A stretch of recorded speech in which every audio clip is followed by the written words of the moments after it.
Make sure to subscribe to the Volume YouTube channel so you can catch all of our shows and get what everybody wants, more of me. Well, I think the Kansas City Chiefs-Buffalo Bills game is exactly what most of us anticipated, where we are looking at the two most unique quarterback talents probably for the next 7 to 10 years. Last team with the ball would win. It was the one game I felt most strongly about, and even with that, it was a go-either-way game. I do think Honey Badger leaving the game early really hurt the Chiefs' defense, which, not that it ever is going to contain Josh Allen over the course of 3.5 to 4 hours, but Gabriel Davis, I don't think, is a 4-touchdown receiver with Honey Badger in the game. I think Kansas City can take away some of those big plays. But, what you're watching now is an NFL that's down to 4 coaches, all offensive. Zach Taylor against Andy Reid and Sean McVay against Kyle Shanahan. Best quarterback won every division. We are left with 4 offensive coaches and certainly 2 or 3 of the best quarterbacks in the NFL. That is not to say you can't hire a defensive coach. That is not to say that Sean McDermott doesn't do a remarkable job, but it's a pretty clear indication of the future of football. I feel terrible. I think Brandon Beane is a great general manager for Buffalo. I think Sean McDermott's a remarkable coach. And Josh Allen, I think it's really, I said this, I think Buffalo's peak is now better than Kansas City's peak. And then I watch this game, and it's a coin flip. Tyreek Hill's speed is so next level. I don't think there's anything that really compares to it in football.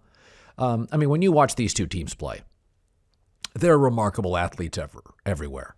Mahomes-Josh Allen, obviously. Tyreek Hill can be a real separator. There's no real way to defend him. You have to bracket him. You have to box him in. This, what you're watching right now in the NFL with these two teams is, what the NFL wants more of. Everybody plays fantasy. A big chunk of people bet the games.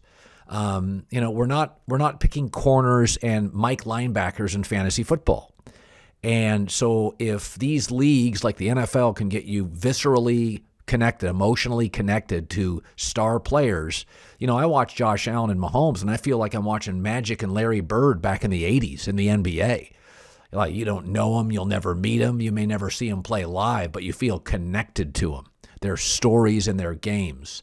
And I really don't at this point in my career root for teams as much as I do. There's people in the sports that I like. It's really hard for me not to root for Andy Reid. I just think for years and years he put in all this time, and the sport wasn't designed to benefit his skill set, which is one of the most creative offensive guys that's ever been a part of this game. Bill Walsh, Andy Reid, Don Coryell. It's a very, very small list. And the league, as he got into his 60s, decided, you know what? Instead of this sport helping out these defensive coaches, now we're going to really aid these offensive coaches. And as long as Brett Veach continues to draft at the level he's doing for Kansas City, and Andy continues to coach at this level, and Patrick Mahomes play at this level, you're just going to see the continued development of great young offensive talent. And I think the game you watched is the game the NFL is trying to duplicate. You're never out of it. The personalities are likable, stupendously gifted. Josh Allen and Mahomes. Talk about the perfect faces of the league.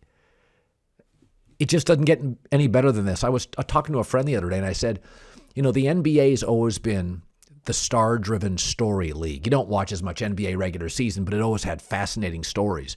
The NFL now has way more stars. They're hurt less. They play more often, and the stories are better.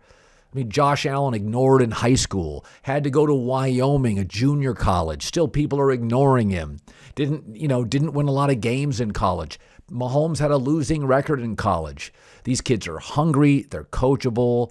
I just find their stories fascinating and compelling and incredibly connective to me as a fan of the sport. So Buffalo's going to be back. Kansas City's going to be back. I mean, just look at the young quarterback play in the AFC. Lamar Jackson, Justin Herbert, Joe Burrow, Josh Allen, Patrick Mahomes. I mean, we're not even counting Trevor Lawrence yet. The NFC is mostly older quarterbacks, your Russell Wilsons, your Bradys, your Staffords, your Aaron Rodgers, because the bottom of the NFC has not been as bad as the previous 7 or 8 or 10 years in the AFC, so they got those great quarterbacks. But we're all winners here, man. We are all, as consumers, winners of what we just watched. Cross your fingers on the health of Honey Badger. Hopefully he can play in the AFC Championship. And I like Kansas City and I like the Rams. But again, this weekend, I like favorites. And only one barely won.